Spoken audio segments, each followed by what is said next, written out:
Welcome to another episode. This is the Mind's Eye with Mike Lowry. And as you guys already know, I'm your host, Mike Lowry. I got a good one for you today. This time I'll break it up into 4 episodes and call it a mini series. This one's going to be about relationship and dating, and I hope this finds you well. Don't forget to like, subscribe, and share, as well as comment.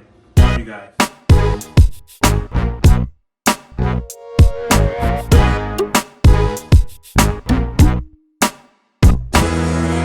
After the fact. Okay. But Oh, I see. yeah, it's usually kind of like boom right after that. So I'm gonna probably do that after this separately. Cool. Yeah. Cool. All right. What do you need from us? Like your opinion, like the biggest thing that from the conversation that we had, at the restaurant is just you guys' perspective and what you guys think or believe that what's wrong with men, and then why kind of moving the way they're moving, or why might currently still be in the same situation you might be in when you're seeking that guy. So I think Mike, that why you say it like that? I mean, What's wrong with y'all? I mean, that is what. So okay, so I'll give some background for Melinda. Mm-hmm. So we were talking about decoding the myth, right? We were kind of asking Mike and Will, like, why do guys do this? Why do guys do that? And they were giving like some really good information. So then that's when we said, okay, we need to take this further. We need to record this. We need to have a conversation because other people should hear this too. And we wanted to know more because we couldn't sit at the restaurant forever and talk about what's wrong with guys. There's a lot of great things with guys too. We need you guys for a lot of different things, and you guys are great most of the time. It's just like that 20%, right? Okay. Maybe 30, 40%, depending on who the guy is. It just becomes all consuming. So background for Melinda. So that one guy speaks for the whole 40%. No. That one guy being your experience. No, I mean everybody has their different, issues and struggles and whatever you want to call it. Everybody has different things that they're dealing with. So every guy is not the same, no. But just like women know women, guys know guys. And so if a guy's having an issue with a girl, it's easier for us to be like, oh, that's why she's doing that. Or this is what she's feeling. Most likely. And we would assume the same. Like if a guy is, like we were talking about, like if he ghosts or if he like drags along a relationship, but he's really not ready, then why does he do that? Right? Yeah, right. So usually there's multiple reasons why a guy could do that. And it may not even be as bad as it seems. One reason that's probably on the tip of your brain initially is he's out there doing his thing. He's got other women, he's doing that. I mean, that could be a given. However, it could very well be an insecurity that he has. Like, an uncertainty about himself that he doesn't want you to know about.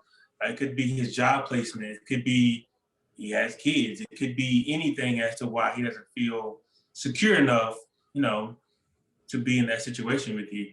The other thing I find would be like, if he's just like unsure about you, just period. Like he's just not sure if he wants to invest everything in you, which means that he could potentially, not to call him like he's dibbling dabbling with different women, but the idea of dating is to date people. Like you don't necessarily have to be sleeping with multiple people to date people.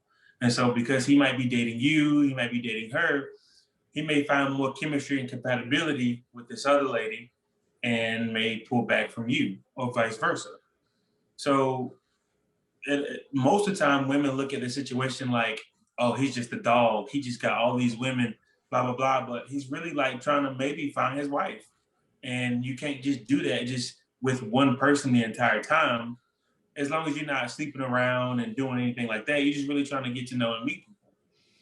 And Mike, so, can can a man do that with one woman at a time?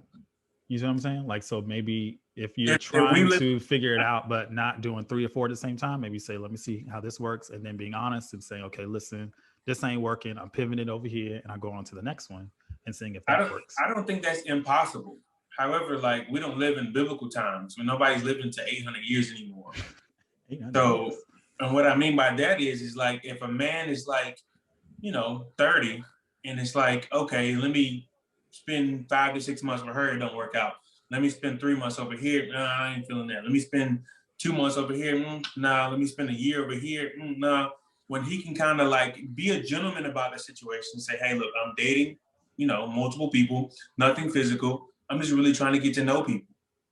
And then I feel like as a woman should be in that same place and be like, hey, I'm doing the same thing. I'm not physical. I'm really just trying to get to know people, understand people, and find somebody I can be compatible with. And I think that like everybody rushes into the situation and then it just turns out to not be what you want it to be because it was never meant to be what you wanted it to be. You were just attracted to them, they made a lot of money, and then you just moved in head first. When there's other people out there that's probably made a decent amount of money, may not look as great, but you were extremely compatible with. So then, like the same way, right, that you just clearly articulated, this is what I'm doing, this is why I'm doing it, and this is like kind of my, theory as far as the overarching season of my life that I'm in as to why I'm behaving this way. You just clearly articulated that. So when we think about like the communication between these two people, why is it that like men sometimes can't clearly articulate that? It's just, the woman kind of discovers it while she may be thinking, oh, he's committed to me. We're just seeing each other and it's just a me and him thing, right? But meanwhile, he's kind of going through in his world, the same thing that you were just talking about. Like he's collapsing time frames. So instead of going for one woman at a time, he's kind of just, seeing everybody and seeing what sticks. But if he can clearly communicate that, that gives the woman the ability to say, that's cool, I'm doing the same thing. Or it gives the woman the opportunity to say, that's cool for you, but that's just not what I'm looking for. But when he doesn't clearly articulate it, that's when somebody's heart gets broken in the meantime, because somebody's catching feelings and the other is catching everything else. I think that's one of the biggest things that men struggle with is just being straight up and honest. Because the idea is that if we are straight up and honest, what woman would like deal with that? But what I've learned in my life, my 36 years, is that women love honesty. Like it's crazy. Even if the honesty doesn't sound the best, women can respect it and appreciate it, and they know how to move through it.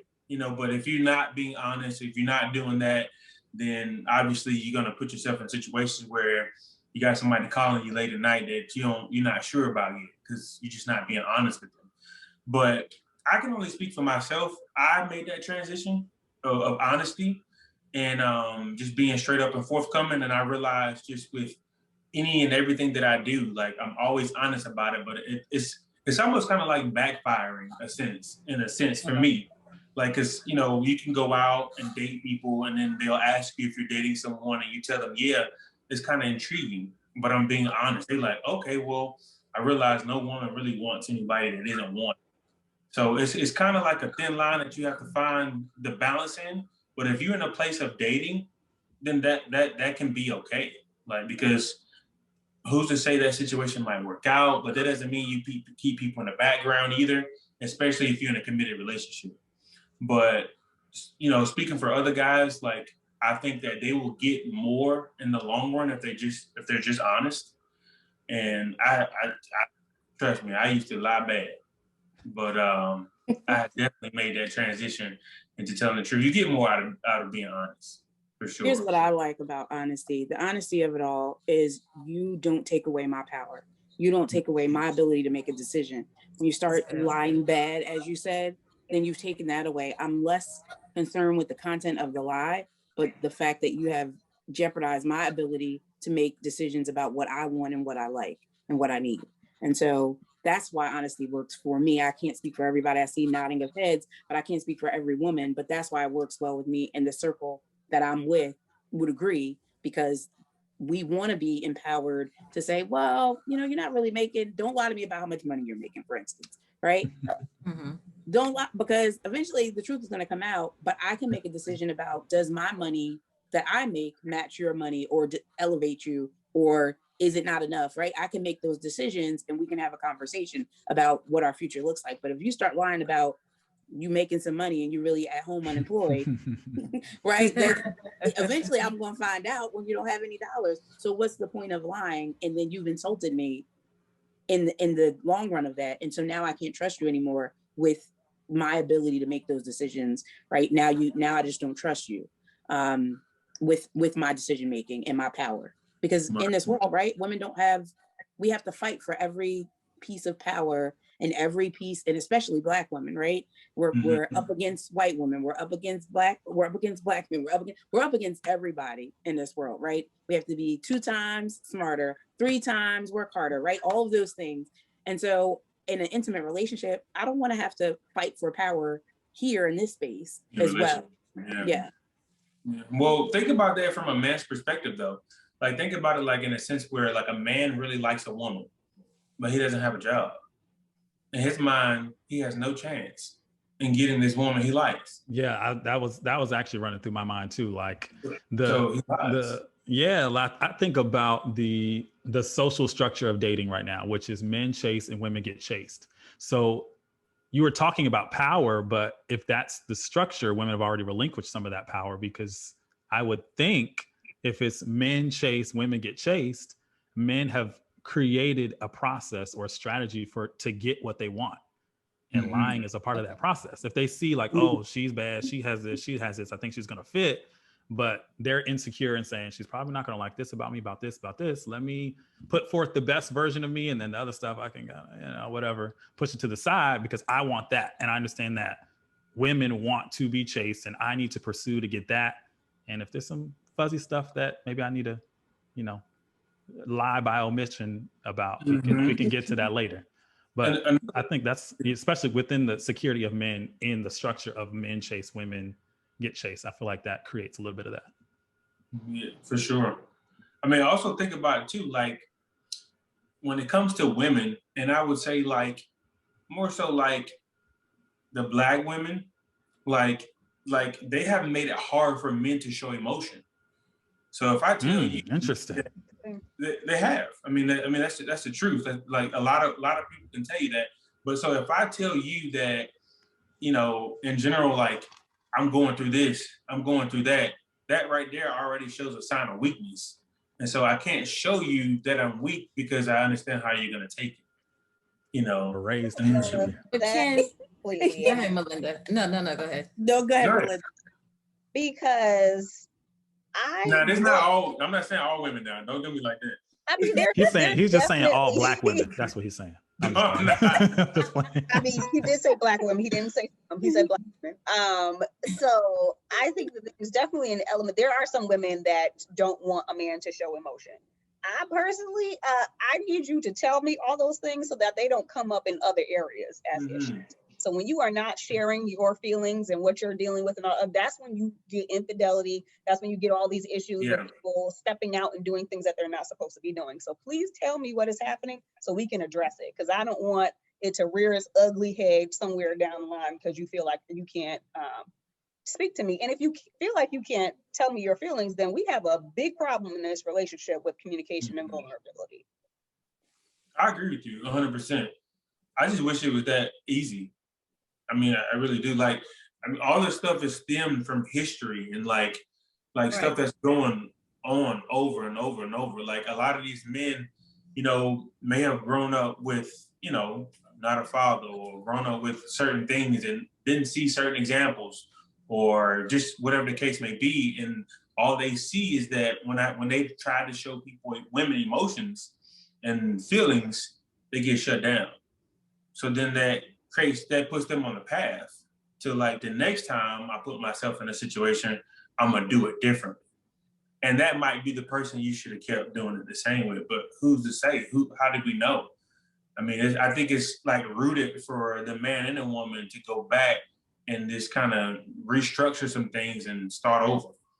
I mean, that's before our time, honestly, that just, led us to where we are, honestly. I think this is like a timely conversation because like mental health is something that is, I hate to use the word trending, I really do, but that's the only word I can think of. And it shouldn't be a trending topic, right? Because it's something that's really important. Mm-hmm. But I think to your point, Mike, it goes back to mental health and I wouldn't say this is because of Black women. I think it's just because of the way that the trajectory of Black people, since we came here, has put us and our Black men in a place where we've had this like, be strong, be tough, don't cry. And we teach little boys that from the time dads and moms and grandparents, uncles, whatever, teach them that from the time that they're little boys. So they're like, I'm the man, I gotta be tough. And then especially if you're the man of the house as a little boy, like you're just groomed to be this tough guy. Yeah. Get into a relationship with a woman who's not really looking for you to be a tough guy, right? She's looking for things that you probably don't even realize. But then you don't communicate. Then you like Melinda said, then that turns into these other things, infidelity and lack of trust. And but we all do need to go back to really dealing with our mental health and therapy and really like diving into that so we can understand like, why haven't I, as a man, like, why haven't I cried in 15 years? I'll ask men sometimes, when was the last time you cried? And they're like, maybe like when my grandmother died like 5 years ago. You haven't cried in 5 years. Right. Like, that's crazy. Yeah. But then, supporting what you said as far as how Black women do participate in this sometimes, we do kind of like rough men up a little bit, right? So it's hard for them to look at us as a safe place. And that's really what a lot of Black men are looking for, is a safe place to be vulnerable, to be transparent.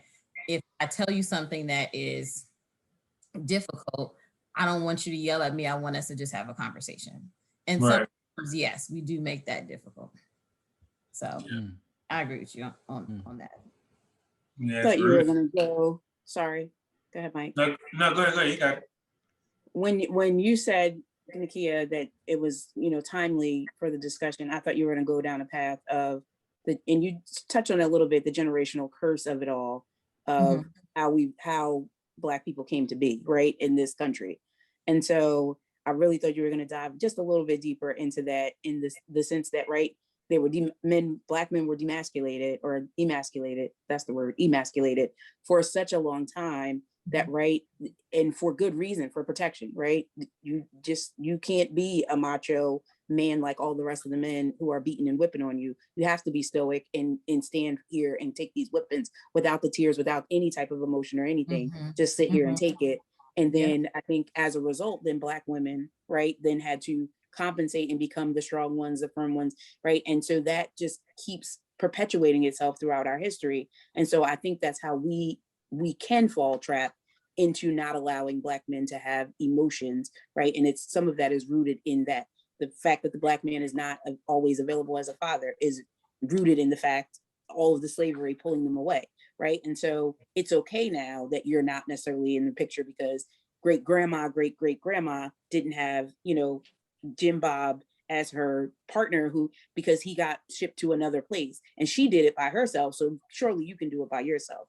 And so we don't realize, to your point, the mental health implications and how all of that has played out over time and how that has been sort of, this whole trauma that we're dealing with. So to your point, we also need, not only do we need to be trending in mental health, but we need mental health professionals that are pulling that piece into it as well, so that we can understand. And I think this is where some of this conversation started, was from a mental health professional who said, I had a gentleman come into my office, right, and say, I don't want to do this anymore, right? And so it takes that mental health professional to be like, well, let's break this down, right? Let's break this down. And it's not what you might be feeling from Black women is not necessarily the reflection of what that Black woman wants from you, or what, right? Or what you, even just women in general, like it might not be that reflection. Let's get to the root of this. The root is much deeper, and then go from there. And so I just think it's really important for the mental health professionals, right, to also get to a place where they're bringing our history in and teaching some of that as well, so that we can get to the root of what's really happening here. Because like when Mike said it, like the Black women are the one, and I was like, well, wait a minute, it's white men who started all of this. Right? Hold on. I wasn't taking it.